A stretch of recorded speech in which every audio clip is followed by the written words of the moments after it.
Tonga, I think, have got better representation, haven't they, across the NRL, and I think that great character and determination of the PNGians isn't quite enough anymore when you've seen these other sides starting to pick up, being able to play like first grade frontline NRL players. So I'm going to go Tonga. Yeah, I've gone Tonga on that one as well. Fiji take on the Cook Islands. Cook Islands are a side that don't have as many players to call on, do they, unfortunately for them. So, whereas Fiji have just got try scorers in abundance to pick from. So I'm going to go Fiji. Take it Gels hasn't been released to play for the Cook Islands. Well, even if he was, he's injured. Oh, right, there you go. Good point. Okay. And the one we're all interested in, England versus Samoa. What do you think? Well, I'm going to go with England. One of the things I'm patriotic about is our rugby league team, and I'm going to bang that drum like I do for my own team. So. I want England to win, absolutely. I think Samoa are going to win. I think we've got enough of the side, just, coming in from the NRL sides, that it's not... And the players we've got a lot of good players going over, even though there's a lot of players missing out. And it's not like we have to worry about cohesion in the halves, because when was the last time we had a fucking settled half-back pairing anyway? So the disruptions to injuries aren't significant. It's what the forward pack can do. And then I just think we're probably going to be slightly better defensively than Samoa will be, and I think that's what will help us in the end. I think we're going to be lethargic. I think this is going to be a poorly constructed clusterfuck, and I think we're going to get beaten by 8 to 12 points. Right. I'm not trying to be negative because I want England to win and I'll cheer them on, but I have some fairly grave reservations about the benefits of this experiment. I think we're going to win 28-20. Okay, there you go. I get all the points about it's good experience and it gets them out there, and I bang that drum a little bit, but I just think... I don't find it necessary, to be honest with you. These are professional rugby league players. I don't think it's necessary for them to go, here's another English-speaking country. Have fun. Do you know what I mean? I don't think they need it. Yeah. I think this could be time better spent, personally, than flying literally to the other side of the world. These are elite level athletes who need looking after properly, and keeping them out of the sky as much as fucking possible is part of that, as far as I'm concerned. So I hope they win. I hope they come back unscathed, but I think Samoa will win. Right, into round 13 then. Super League kicks off on Thursday night. Huddersfield versus Castleford. Mark, can you see this being anything other than a win for Classy Cass? I can see it being, because they're going to have... Do you think it will be? Selection issues. It'll be interesting to see what they do with fullback. Yeah. Obviously, Monaghan just comes into the side for one of the two wingers dropping into fullback, but it's interesting to see which way they go with that, whether they go Eden or Minikin.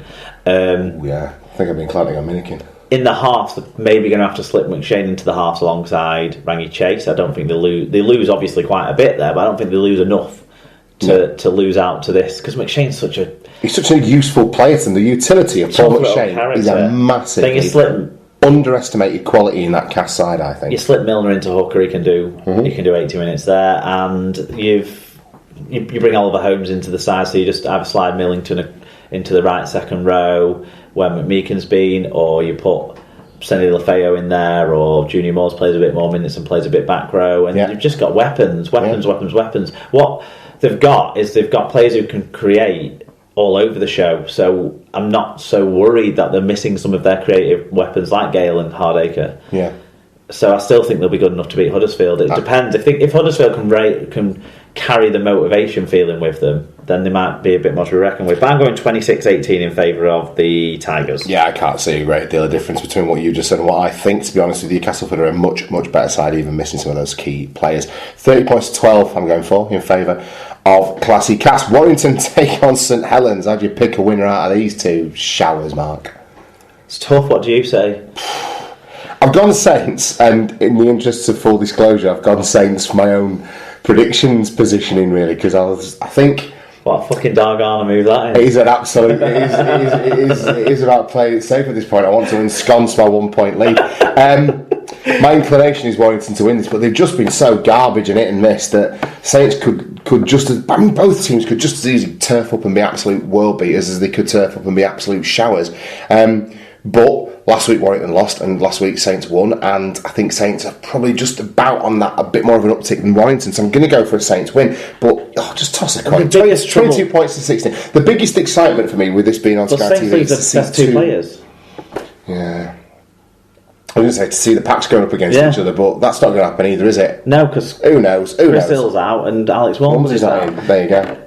But there's opportunities for people then in that case. So. I'm basically going with Warrington couldn't scratch together a win when Ratchford and Hill weren't playing, and if Clark doesn't make this game either, I'm not sure about his situation. Yeah, if Clark doesn't make this game either, I don't see him winning. So I'm thinking Farge and Smith are doing well enough. That might well make the difference. Smith's kicking game. So I'm going to go 28-24 in favour of Saints. I've gone 22-16 in favour of Saints. Wigan at the same time on Friday night will be taking on Salford. Mark, you are a patched up youth team at the moment. Can you beat the Red Devils? Of course we can beat them. Will you beat the Red Devils? I don't know. I really don't know. I'm tipping us to win 22-20, but it's the. But this is the Achilles heel of your tipping. It's even beyond me being convinced. I thought we had even more of a chance last week than I think we have this week because of what's going on. I mean, I've scratched together an idea of what side we might be able to put out because Escaré could be out injured. He hobbled his way through to the end of the game last week, but he wasn't in any sort of shape to even run. Yeah, Flower's definitely gone. McAloran will be out with either a ban or an injury. It could be either or. Ryan Sutton's a question mark over the game. But then add to that, everyone else. And you're looking at Josh Ganson might have to play a long stint in hooker. You're thinking your halfbacks might be Nick Gregson and Escaré or Powell or...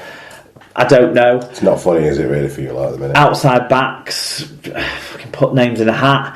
Lewis Tierney might come back in at fullback, and that'll give us more of a running threat. So maybe that'll give us some impetus. Because one thing Escaré hasn't been great at is the return play or the picking up from dummy half sort of play and getting you on the front foot. Whereas Tierney's very, very good at that. So maybe we get a little bit of impetus at the start of sets. And that'll help us with a forward pack who hopefully can be more fucking arsed. Salford, conversely, are going to be bringing a pretty settled side into things, aren't they? And if they're bringing O'Brien for Evolds, it just means Evolds might play on the wing or whatever. But they've got choices, positive choices rather than fucking clueless choices. So this is the reason I think Salford are going to win. They are settled, they are performing well, they are clicking, and whilst if you were able to put out anything like a first choice team, I think you would have the beatings of them.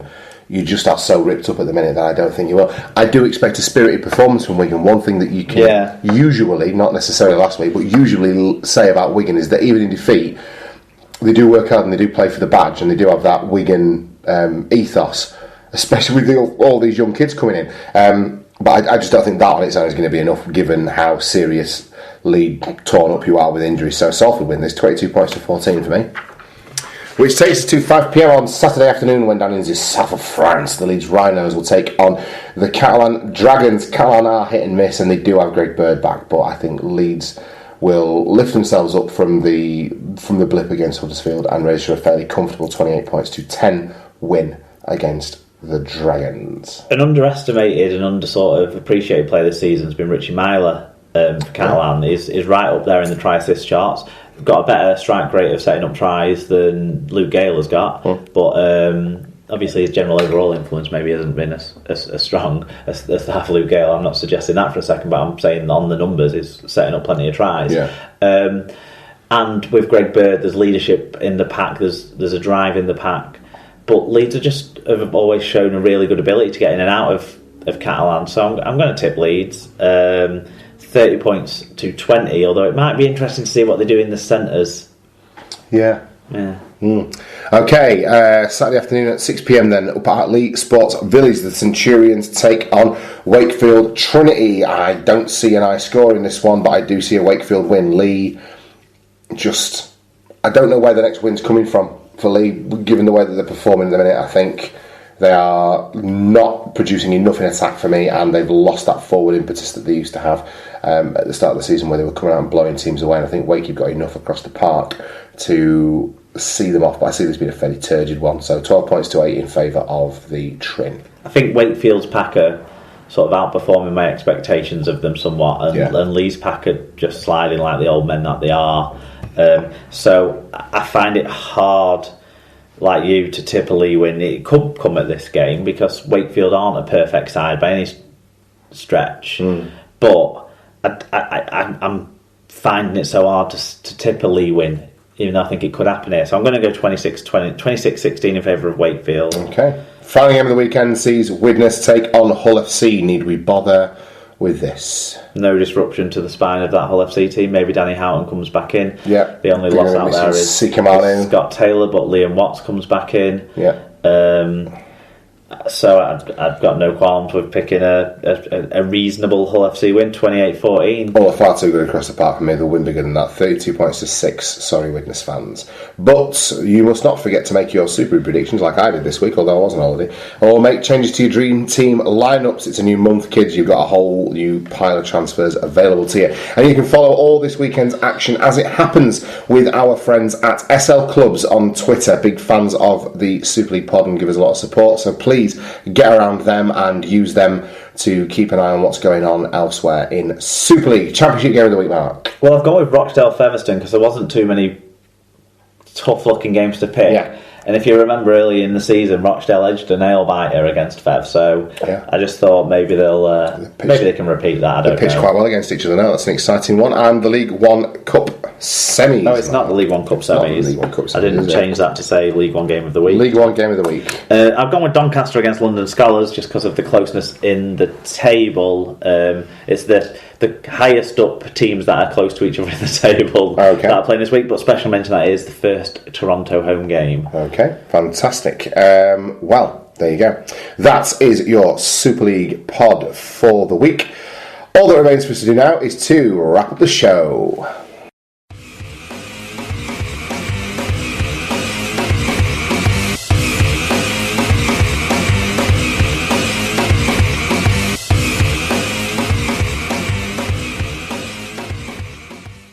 Okay, so into the wrap-up, and as always, Mark, I'm assuming you've come prepared, filled with trivia. What have you got for me this week? I've got most capped players for the 8 teams we talked about in the international side game coming up. So Australia, New Zealand, they're both according to Wikipedia's figures. PNG, Tonga, Fiji, Cook Islands, they're all from the Rugby League Project database. It's harder to get actual reliable confirmed sure numbers on those ones. And then England, Wikipedia, Samoa from the Rugby League Project. I love the Rugby League Project website. It's a great one, isn't it? But obviously they struggle like most people would for defining some of these sides that I'm going to look a prick now. I can't pick that have played about the most cap player around all of this. So I can give you clues along the way. Go on then. Where are we starting? But we're going to go through the games in order, sort of thing. So we're going to start with Australia. Right. So do you want to hazard a guess before we get clues coming out? Darren Lockyer. Yes, correct. Oh, really? Yeah, 59 caps, and then you could add on 4 that you got for the Super League version back when that happened as well. But 59 caps between 98 and 2011. Okay. New Zealand. Do you want to have a stab at there? Stacey Jones. No. Right. Ruben Wiki. Yes. Well done. 55 caps between 94 and 2006. Okay. Next up, PNG. Fucking hell. Hazard any sorts of guesses before. I don't even know if you'll struggle with the clues because I couldn't come up with enough clues really for this. Right. 21 caps this player has got according to the Rugby League Project database. Right. Picked up between 2007 and 2013. Ooh. This hooker who has played in but who has played in the UK for Hunslet and Gateshead most recently. Think about it. Pineapple Head. Oh, I'm never going to get his name. You have to tell me. Go on. Charlie Warbo. Charlie Warbo. Fucking hell. No, I wouldn't have. I've been fucking sat around all day for that one. So Tonga, again, this is the Rugby League Project database. Figures 11 caps for 2 players. So there's 2 players we've got to go at here. Right. Do you want to take any stab before we go anywhere? For Tonga? Yeah.